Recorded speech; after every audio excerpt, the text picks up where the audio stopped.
Hello and welcome to the TMZ Podcast. I'm Charlie Cotton. I'm Charlie Neff. And today we're talking about the dueling rallies that both major parties had over the weekend. One featured Beyonce. Yep. The other featured Tony Hinchliffe. The comedian. The comedian who gave a pretty racist joke. And today, people are coming up in arms. Coming for Tony, coming for Trump.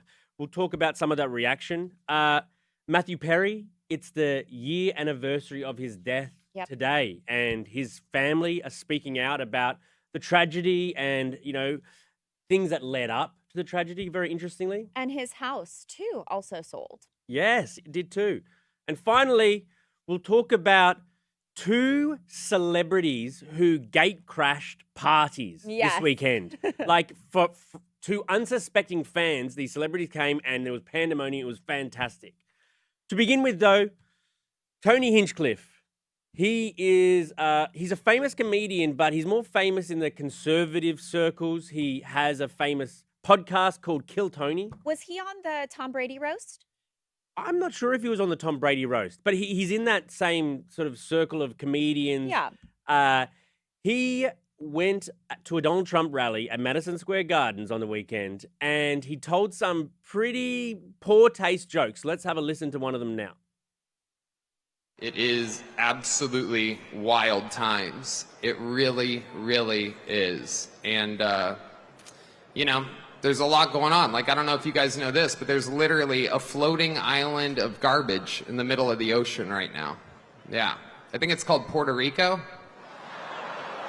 Okay. All right. So, not a little cringe. Not funny. Even the audience was, not really embracing it very much. Yeah, but it just didn't, Didn't land. It's racist and it's just not funny as well. I'm okay personally with comedians saying, edgy jokes. Right. I think that's okay in the comedian space. However, I think in the same vein, I think you could also criticize the joke, right? So I can totally see how people from Puerto Rico are upset about this. There's been a ton of, I think Ricky Martin posted something. And he is fuming. And Bad Bunny. Yeah. They have a lot of, they got millions of followers between them.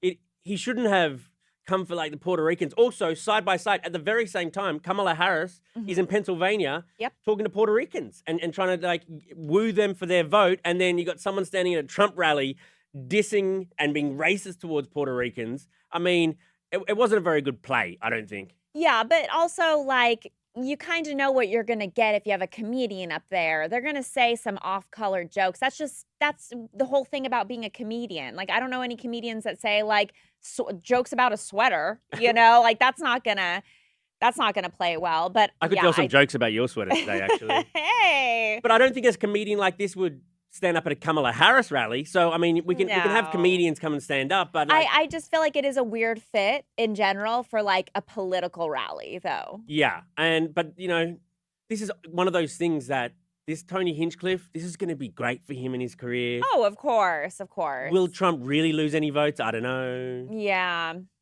So it won't be because of this. It won't. He's not running for president. No, he's not. And Trump said all those terrible things in 2016 about Mexicans sending their rapists. And did that lose him any votes? No. Didn't seem to matter much. So on the other hand, Beyonce was the main appearance at Kamala Harris's rally over the weekend. Yeah. She looked beautiful. Oh my gosh.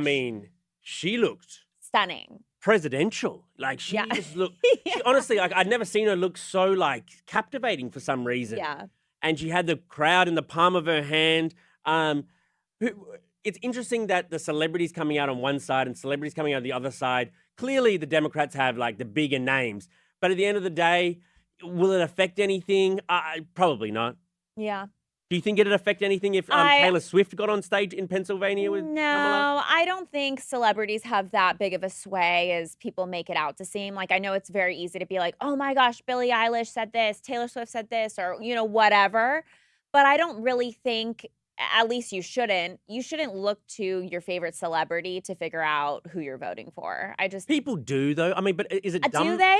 I don't know anybody that's I'm voting for Kamala specifically because of Taylor. They might say I'm voting for Kamala because of women's reproductive rights or, they have like reasons that hopefully are a little bit more powerful than a celebrity endorsement. You'd hope so. You'd hope so. Yes. Okay. By the way, really quick. Yeah.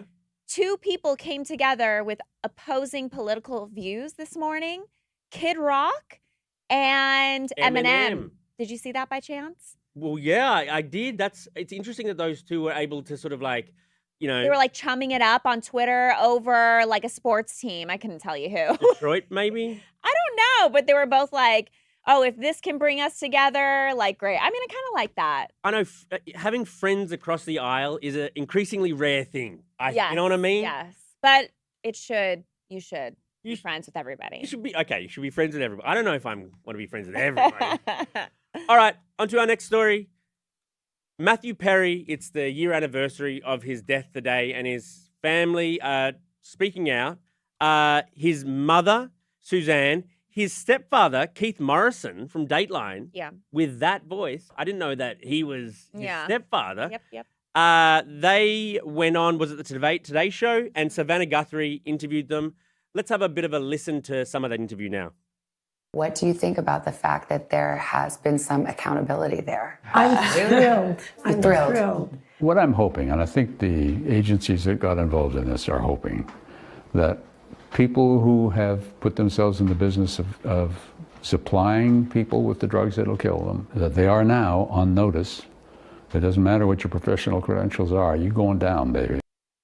So, yeah, they're obviously very angry, and upset with the people who supplied Matthew the drugs. And a lot of these people have already been charged in relation to his death. So and now the ketamine queen. The ketamine queen. And now they're making it their mission to sort of like, stop future deaths happening the same way. Totally. And I think that's kind of what a lot of families do when they feel like, a family member's life was lost wrongfully. You kind of dedicate your life to making sure this doesn't happen again, especially because you know the pain and you don't want any other family to go through the pain you went through.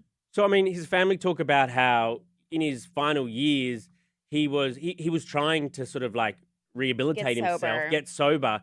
And then he had that big memoir and he toured for the memoir. And then when he was like, coming off the tour, he was on ketamine for his depression and anxiety. And everybody thought that this guy's doing okay. Like, this ketamine is being supplied by a doctor, but they didn't obviously know the amount he was taking. They always knew he was sort of like just a lonely, they described it, a lonely guy who has all of these, anxiety issues. Yeah. And drugs was how he dealt with that. But then for it to end up this way, for medical professionals to have a hand in it, obviously that's just like appalling and needs to come to an end. Yeah.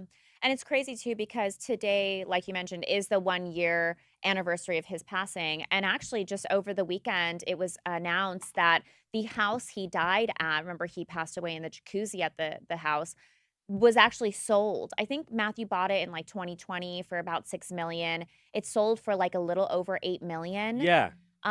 Which, gosh, if you're like buying that house, I just feel like there'd be like some bad juju there. It's interesting what a markup it got since he bought it 4 years ago. That's not uncommon. It's California. Everything is going up in price. Do you think him dying in that house affected the price positively? I don't think anyone's like, I have to have this house because of that. So I don't think so. I think the value is just up because everything in California is just higher since, he bought it in 2020. Would it decrease the price though? Would it like keep the price down that you don't want to swim in that pool? It's possible. I would just be like, I'm ripping the whole thing out, redoing it, putting a garden there or something. It's beautiful, great area. But, legally they do have to say like, oh, someone passed away here or whatever. And if it deters you, it deters you. But if not, then go for it. All right. On to our next story, our final story. Charlie, tell me about 2 A-grade celebrities who gatecrashed parties this weekend. Yes. So starting off with Timothee Chalamet. He's like A-list at this point. He's like maybe like top 10 famous people. Yeah. So over the weekend in New York City at Washington Square Park, there was a Timothee Chalamet lookalike contest. And the winner was to get $50. Oh, 50 whole dollars? Yeah. Oh my God. Which, by the way, can't even get you like a soda pop these days. You can't pay for the costume you know. bought to look like Timothee Chalamet. But I guess you get bragging rights, Yeah, right? yeah. So, as you can imagine, all these guys showed up trying to look like Timothy and like Willy Wonka costumes and all this. And then the Timothee Chalamet showed up and just like shocked everybody. And there was a massive crowd there. For me, I saw the video. I'm like, are we sure this is Tim? It's so hard to tell if it's like a lookalike, or if it's like the real Timothy. It looked less like him because he had this silly little mustache. Yeah. And he doesn't usually have a silly little mustache. So it looked like it an could be, impersonator. yeah, totally. But it was in fact him. He took photos with everybody. And actually cops had to come and like bust up the whole lookalike. Cops had to break up the Timothee Chalamet lookalike. Apparently somebody was like arrested too. Someone was arrested? I'm dying if it was like somebody with like the Willy Wonka hat, like, mugshot kind of thing. On the other hand, though, Snoop Dogg. I would prefer to be at this celebrity gate crash. Snoop Dogg crashed a random party bus. Oh my I God. freaking love this. Did you ever take a party bus like as a kid? Not as a kid, maybe as a High schooler. maybe not as high school, maybe in my drinking days. You know what I mean? Like in my college days. Party buses like that. Okay. Well, so he posted a video on X Saturday night saying he crashed a random party bus, hoping they enjoyed spending a minute with him before he continued on their married way. And all the reactions, like you could tell this wasn't a setup. It was like genuine, like shocked, like people being like WTF. And he even like lit up a Yeah, it was fantastic. He lit up a blunt. He came on this bus and he had a speaker, his own speaker, playing his own music. Yeah. He lit up this blunt in front of these people who basically, they must have thought that they were really high because they're like, what is going on in front of my eyes? Snoop Dogg just dancing to his own music, and being high while they just sit around like scratching their heads. It might be like the best gate crash thing. Like if that happened to me, I would much prefer that than the Timothee Chalamet. No way. I mean, both would be super cool. Both would be cool. Both would be cool. All right, let's read out a few of your comments you've been leaving while we've been doing this YouTube live. On the Tony Hinchliffe situation, a lot of people can't believe that they let him speak. David saying it's offensive. Yeah. Moises Rosado is not happy either, saying that, they should have let him speak at all. Tony would benefit if the jokes actually landed, but none of them did, says Totally. Kunji Club. And Darren N says, I'll be so happy when this election's over, and I'm not even American. I can't wait for it to be over. I agree. I mean, this is just like, we're in the final week. Yeah. It's 1 week, and it's just going to be wall to wall. It's going to be crazy, and God knows what happens after that. Yeah. Honestly, God knows what Maybe happens. civil unrest. I don't know. Monkey Man says, how could someone sit in Matthew Perry's hot tub after that? I wouldn't be able to do that. I would have to rip it up and like make it like, a lemon tree or like put something else there and just be done with the hot tub. I like lemons, but man, that infinity pool hot tub. The pool is beautiful. I would just get rid of the hot tub. Or move it to the other side. Just move the hot tub? Yeah. If you have like $8 million to buy the house, you've got some money to spare to like, I think it's fine because the actual pool wasn't affected at all. Right. Obviously you'd replace it, a few things about it if there was any damage or I don't know, but I think it's fine. You got a beautiful house. You would go in the hot tub? Yeah. Oh, no. It wasn't sort of like, if it was like a famous murder where gunmen came to and then there was this, maybe not. Like a Sharon Tate situation? Yeah, exactly. But in this case, I'd sit in that hot tub. Oof. Okay. On the Snoop Dogg, Timothee Chalamet situation, David Zaldivar says $50 is not worth. It's not worth all that effort.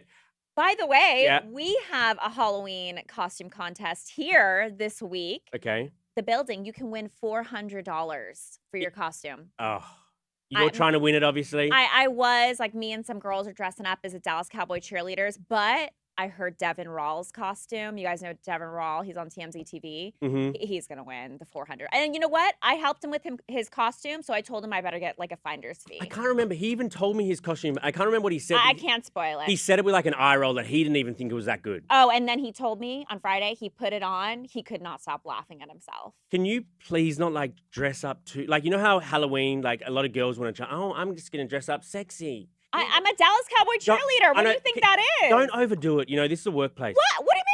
I don't want you coming in. I know you, and I know what your like little Instagram plan will be. It's gonna be the whole show. You just have a little plan to do. No, there's no little plan on Halloween.